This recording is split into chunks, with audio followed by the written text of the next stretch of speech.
Our relationship has never been worse than it is now. However, that changed as of about 4 hours ago. I really believe that. President Trump saying this summit with Russian President Vladimir Putin is now helping relations between the two countries. But has it? We're going to take it up with presidential historian Doug Wead. Great to see you, Doug. We love having you on the show. I mean, the question about whether relations are worse now than they were with the Cuban Missile Crisis or the Cold War, I mean, that's what we've already been discussing on the show. But what's your take on how these summits have gone with Kim Jong-un, NATO, Theresa May, and now Vladimir Putin? Yeah, Liz, what I see is this slender thread woven throughout. It's make America great again. What's new? Jobs, jobs, jobs. I notice he's picking up dollars everywhere he goes on these great international meetings, like with Kim Jong-un, who was hardly noticed. It was even criticized that he canceled the war games, which saved millions of dollars. And in return, Kim Jong-un destroyed one of his nuclear sites. He goes to NATO and he says, pitch in, you got to give more, which allows us to pay less. And then he brings up the pipeline. Hey, get your gas from us, not from Russia. This doesn't make sense. And then he goes to Russia, and I enjoyed Ben Stein's conversation with you, where he talks about how important it is for Russia's economy to spend less on the military. Well, here's the key, a win-win.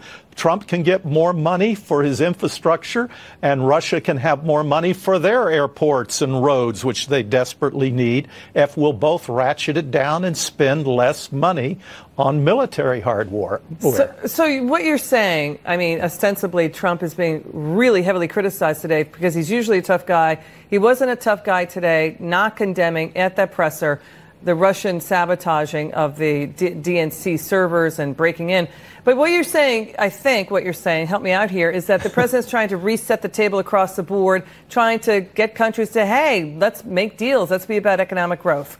Is that what you're saying? Absolutely. I mean, it's imagine if the United States spends millions of dollars to get intel on terrorism that Russia already has. Russia spends millions of dollars to get intel on terrorism that we already have. If we cooperated in just a few areas, we could save a lot of money that's being wasted. And Trump is all about. But Russia's considered our enemy, though.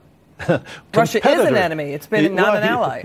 That's what Donald Trump's trying to do, pull the Democrats kicking and screaming into a new era where we can work together. If we could sit down with Mikhail Gorbachev when he still had concentration camp, when he was defending Pol Pot, when it was against the law to own a Christmas tree, we surely ought to be able to sit down with Vladimir Putin, where they have religious freedom, where the income tax rate is 16%. Yes, there's a lot of problems with Putin. A lot of human rights issues, still horrible about gay people, about, number of minorities there.